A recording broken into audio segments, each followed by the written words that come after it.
केरल के कोझिकोड में हुए विमान हादसे की जांच के आदेश दे दिए गए हैं। एयर इंडिया और एयरपोर्ट अथॉरिटी ऑफ इंडिया के साथ उड्डयन मंत्रालय का एयरक्राफ्ट एक्सीडेंट इन्वेस्टिगेशन ब्यूरो यानी AAIB हादसे की जांच करेगा। इसके लिए 2 जांच टीमें कोझिकोड पहुंच चुकी हैं।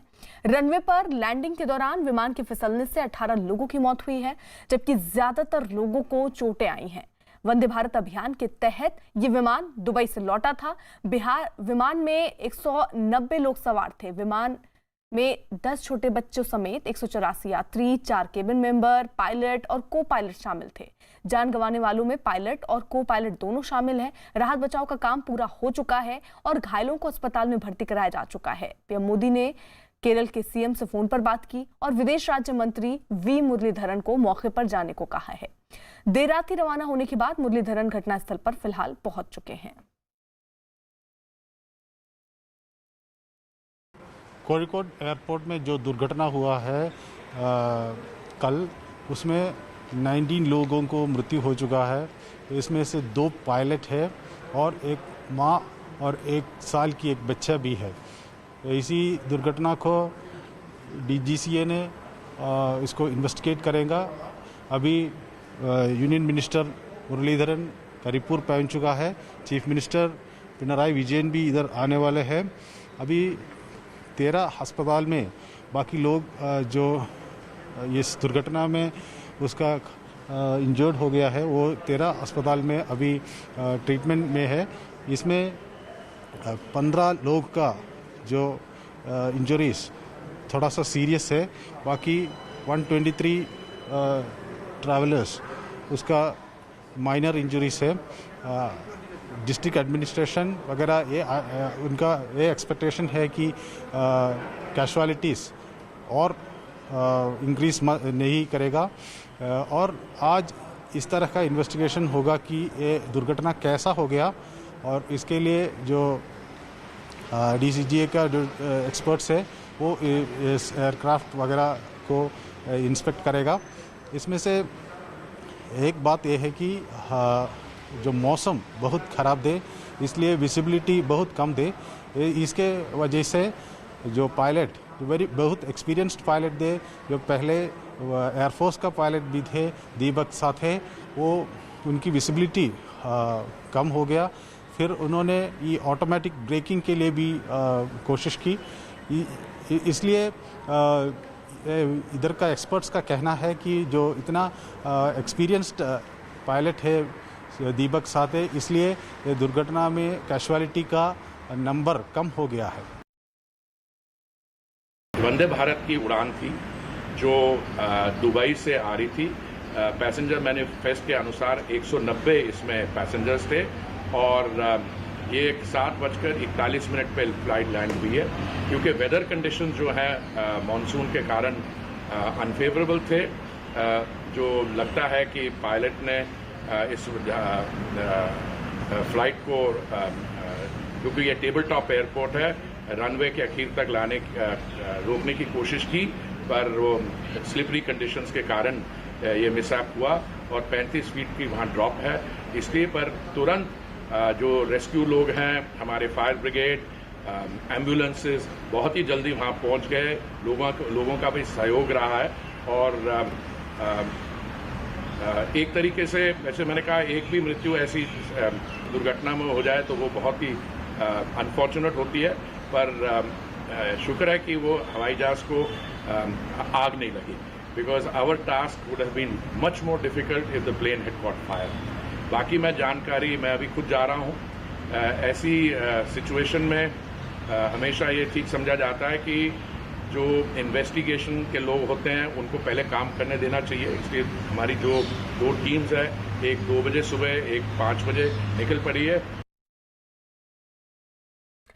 टेबल टॉप रनवे काफी मुश्किल माने जाते हैं और यहाँ लैंडिंग या टेक ऑफ करते वक्त पायलट्स को काफी सावधानी रखनी पड़ती है, क्योंकि टेबल टॉप रनवे किसी मैदानी इलाके में मौजूद आम रनवे की तरह नहीं होते। इन्हें पहाड़ों को समतल करके बनाया जाता है, जिस वजह से रनवे के आगे पीछे ढलान या खाई हो सकती है। कई बार तो ये खाई काफी गहरी होती है और यही वजह है कि ऐसे टेबल टॉप रनवे पर विमान की लैंडिंग या टेक ऑफ काफी मुश्किल मानी जाती है, क्योंकि अगर जरा सी भी चूक हुई तो विमान रनवे से फिसलकर खाई में गिर सकते हैं और ऐसे में यहाँ विमान को उतारने या उड़ान के लिए पायलट का अनुभव होना बेहद जरूरी होता है। हालांकि हादसे का शिकार हुए बोइंग 737 विमान को भी एयर इंडिया के एक बेहद अनुभवी पायलट दीपक वसंत साठे उड़ा रहे थे।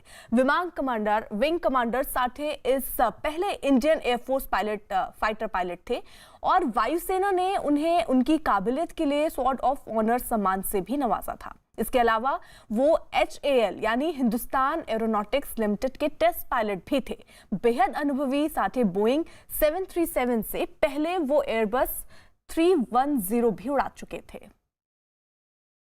ये जो हादसा हुआ, विमान हादसा, बड़ा हादसा है, इसके पीछे आप वजह क्या मानते हैं? देखिए, दोनों कप्तान जो हैं, एक तो बहुत ही सीनियर कैप्टन हैं और दूसरे फर्स्ट ऑफिसर जो थे। कल की एक तो बता दें, इस हवाई अड्डे में 9000 फीट के आसपास का हवाई अड्डा है। कल का मौसम बारिश का, भयंकर बारिश था और एक बार मिस्ड अप्रोच हुआ, फिर दोबारा उतरने का प्रयास किया कप्तान ने और परिस्थितियां क्या थी उस समय उस पर टिप्पणी करना उचित नहीं होता, लेकिन संभावित तौर से क्योंकि बारिश अधिक होने के कारण और हो सकता है उस समय विंड शेयर भी मिला हो। विंड शेयर एक ऐसा विषय होता है जो जहाज के उतरते समय वायु का दिशा बहुत जोर से बारिश के समय बदलता है, जिसके कारण जहाज अपने आप गिरता है। दूसरी संभावना है कि क्योंकि उतरने आ रहे थे तो पावर इतना कम था कि वो फिर दोबारा अगर उड़ने का उन्होंने प्रयास किया होगा, वापस गो अराउंड करने का, तो उसकी संभावना थी। और तीसरा है कि पूंछ की तरफ से हवा का वेग अगर मिलता है तो कई बार जहाज अपने स्थान से बहुत आगे निकल जाता है। क्योंकि ये कप्तान बहुत अनुभवी थे, इसलिए ये मानना कि उन्होंने परिस्थितियों को नहीं समझा होगा, ये बिल्कुल अनुचित होगा। लेकिन कई बार कप्तान के प्रयास के बाद भी ये दुर्घटना है और दुखद है और संवेदना है कप्तानों के परिवारों के प्रति, कप्तानों के प्रति और उन यात्रियों के लिए जो जख्मी हुए, जिनकी मृत्यु हुई।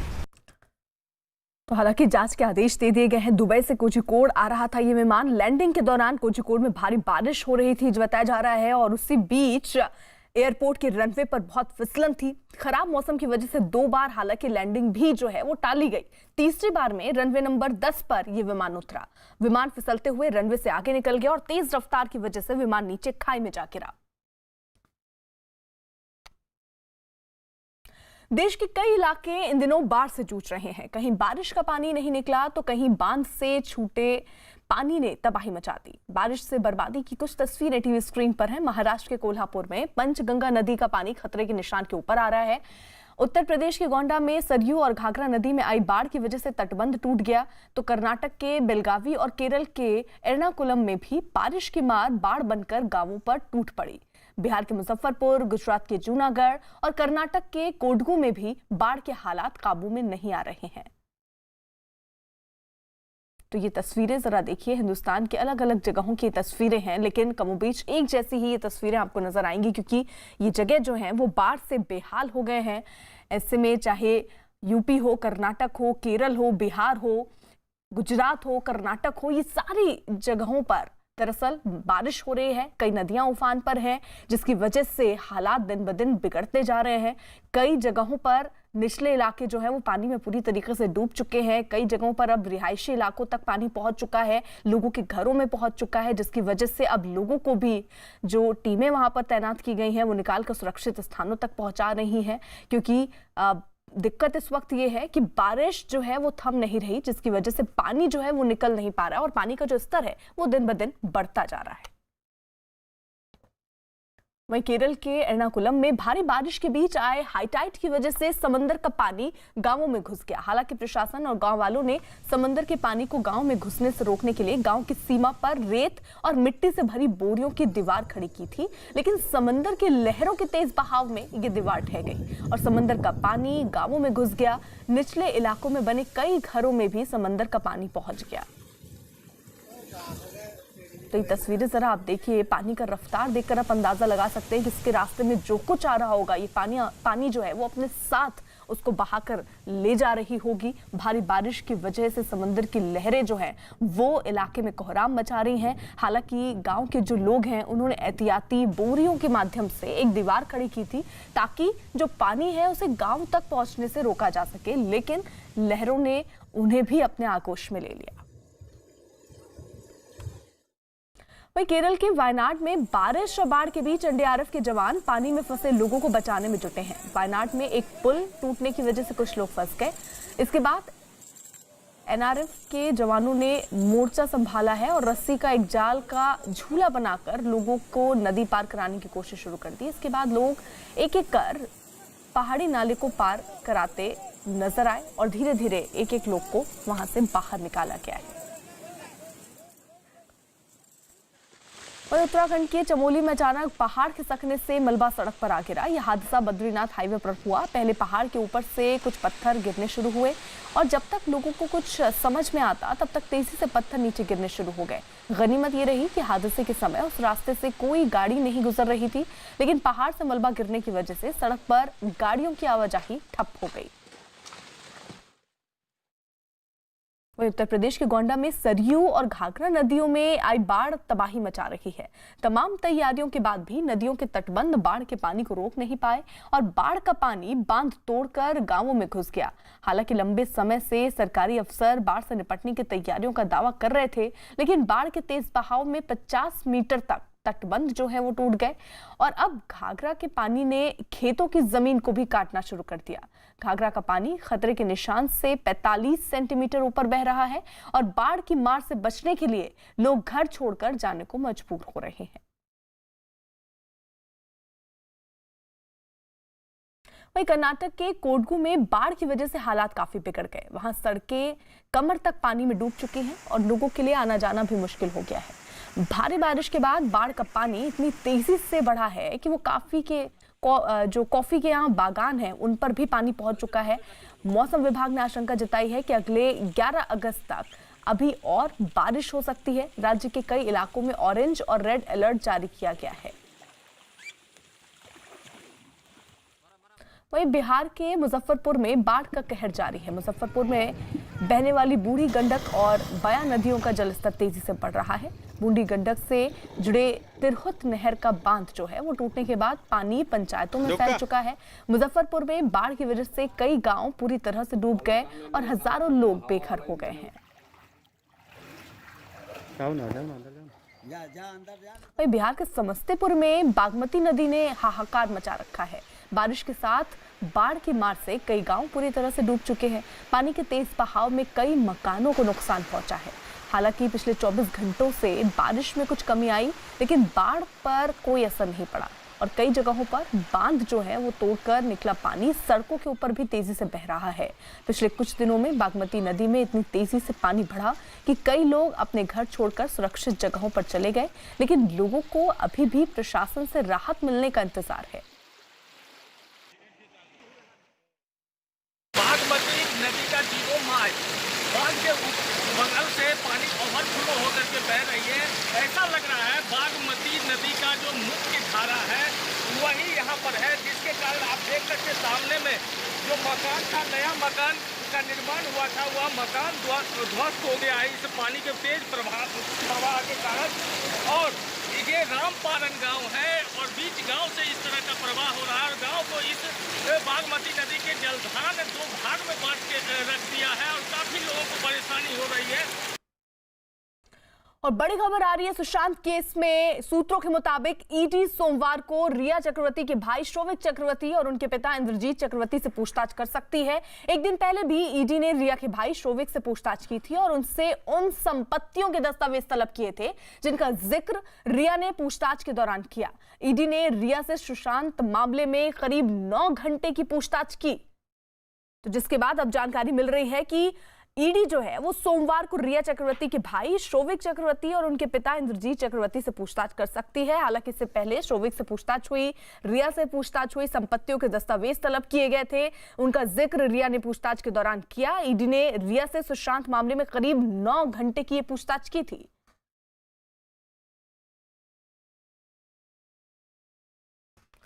दिवाकर हमारे साथ, हमारे सहयोगी इस वक्त जुड़ चुके हैं। दिवाकर, क्या जानकारी मिल रही है कि रिया के भाई से एक बार फिर से पूछताछ होगी और उनके पिता से भी पूछताछ होगी?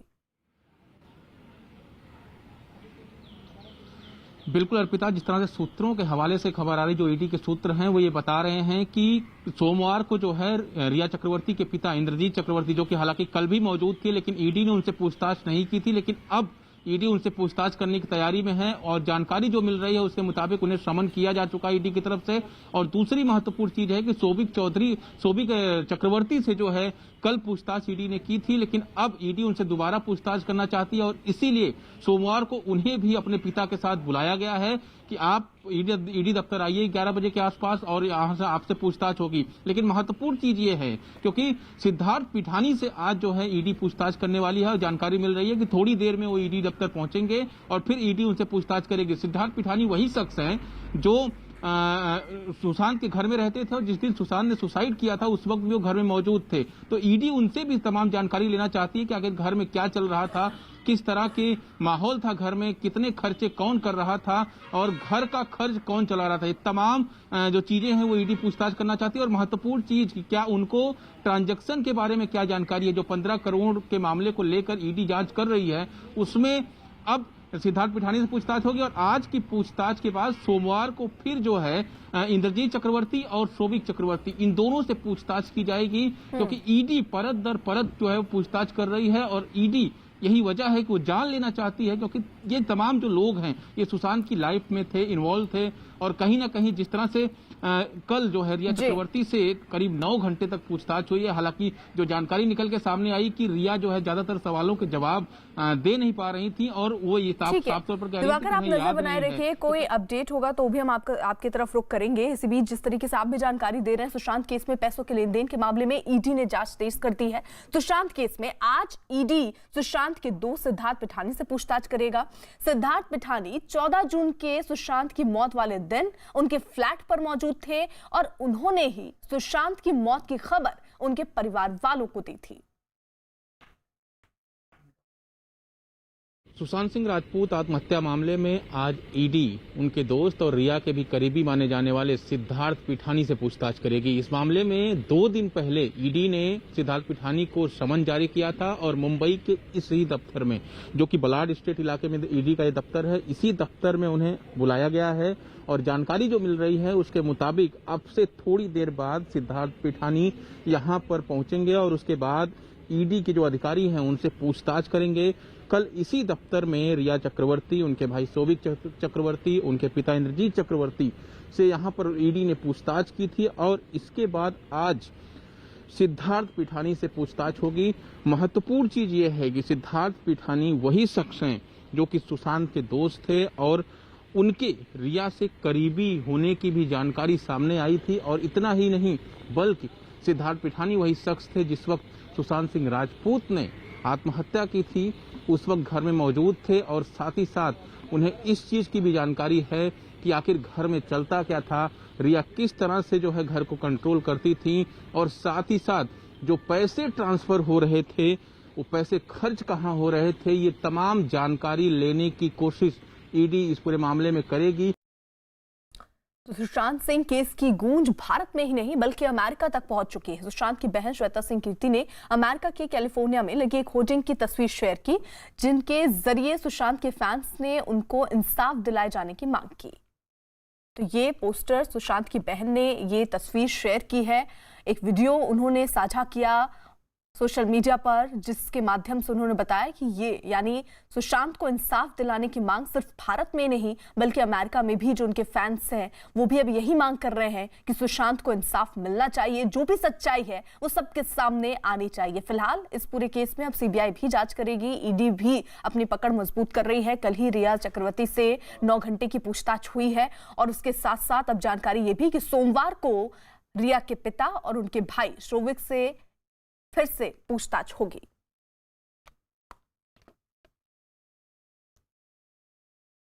उधर 2 दिन के पश्चिमी उत्तर प्रदेश के दौरे पे पहुंचे यूपी के सीएम योगी आदित्यनाथ ने दिल्ली के पास नोएडा में कोविड हॉस्पिटल का उद्घाटन किया। उन्होंने नोएडा के सेक्टर 39 में बने 420 बेड वाले कोविड हॉस्पिटल का मुआयना भी किया। सीएम योगी नोएडा के सेक्टर 128 में कोरोना के लिए बनाए गए कंट्रोल सेंटर का भी निरीक्षण करेंगे। लड़ाई अभी हमारी समाप्त नहीं हुई है, अभी भी चालू स्थिति में है। हमारे लिए सबसे पहले इसमें गौतम बुद्ध नगर और एनसीआर का जो हमारा रीजन है, यह सबसे बड़ा चैलेंज था, क्योंकि दिल्ली के कारण व्यापक पैमाने पर यहाँ पर इन्फेक्शन देखने को मिला था।